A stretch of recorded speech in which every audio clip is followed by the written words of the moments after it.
Hello everybody and welcome to today's Sunday sermon, which is on Ascension Sunday. On Ascension Sunday we remember that Jesus went back to his Father and he made himself available to us ever after. It didn't mean that he was going away and leaving us. And before he left, he asked his disciples, "Go ye therefore and proclaim the good news to all nations, baptizing them in the name of the Father and of the Son and of the Holy Spirit, teaching them to observe all that he had commanded them to do." The Ascension Day is traditionally celebrated on a Thursday, the 40th day of Easter. However, some Roman Catholic provinces have moved the observance to the following Sunday. What we are to do is firmly stated from the mouth of Jesus in the Gospel. I quote, "Go therefore and make disciples of all the nations, baptizing them in the name of the Father and of the Son and of the Holy Spirit, teaching them to observe all that I have commanded you." End of quote. This was said to a small band of people such as the 11 apostles. Pope Francis said on the 13th of May 2018, I quote, "This mission begun by the apostles has been carried out by their successors throughout the ages and continues even today. It requires the collaboration of all of us." End of quote. As reported by Christopher Wells of Vatican News.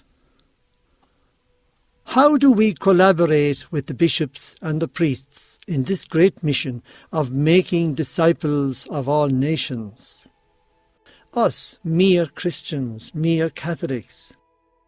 It is not as difficult as we may think. Most of the time we lead by example, by living good and holy lives. Remember, we are not alone. We meet Christ in our fellow women and men whom we encounter in various ways. If we look at the responsorial psalm today, we see a beautiful image of what heaven is like, and I will explain to you why I find this important. All the throngs of heaven are there assembled around the throne of God and giving him praise. But maybe what we don't hear enough about is the fact is that they are supporting us in our efforts at doing right and being good people. So every time we do good, there's a great cheer in heaven, like in a stadium when somebody scores a goal. The only difference is everybody in the stadium is supporting the person scoring the goal. And the one that's scoring the goal is like us when we do good, help others, forgive others, look after people who are sick, look after our families, aim for peace and justice, do right in our communities. There's great cheers in heaven when you do that. But you can imagine when we do bad, hatred, revenge, stealing, bribery, corruption, all that, and all the other sins you can think of. There must be a great disappointment, like you hear in a stadium when somebody drives the ball wide. Everybody goes, "Ah." And this maybe is what's happening. Let's use our imagination to get this point across. There's no harm in using our imaginations. Our imaginations lead us to the truth as well. That's why fairy tales and child's stories were all with a great message. The message of truth. Just use your imagination that when you're doing good, you have a great crowd behind you, cheering you on.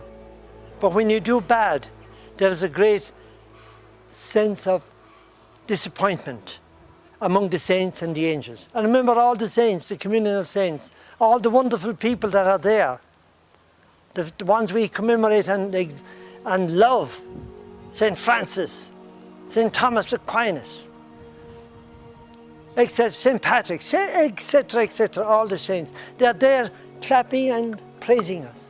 But then when we do bad, they feel so disappointed. Remember to think about God and God issues. The more He is in our mind, the more we become like Him. A good example of experiencing God's love, if there is sunshine, take a little chair, go out and sit for a moment or two or three and sit in the sun. Close your eyes. Allow the heat to soak into your body. This is the love of God. This is like the love of God enveloping you and infusing itself into your very being. I would advise that we don't look at the Ascension as this lifting up of Jesus and ascending like the rockets that we sometimes see going into space. Although there is no harm in that. Yet the most important thing to meditate on is that Jesus is back in His rightful place in heaven, and that He is at the same time very near to us. In our first reading today from Acts of the Apostles, it is described that Jesus went up to heaven, and the disciples and the apostles were there looking up, and two angels appeared. And they said, "Why are you there looking up into heaven? The one that has gone up there will come back in the same way." And that's what we're celebrating today. And then the angels said, "Go back to Jerusalem.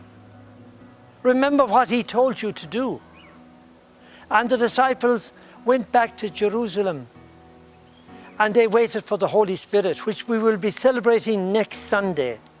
Like the disciples, we may be living in the past. Like looking up is like looking into the past and say, "Oh, I wish He was still here. Oh, I wish I could go back to those old days. I wish I was this, I wish I was that." The reality is, He has gone up, He's coming back. We have nothing to fear, we have nothing to be sad about. But He will be with us, and He will definitely be with us in His Spirit.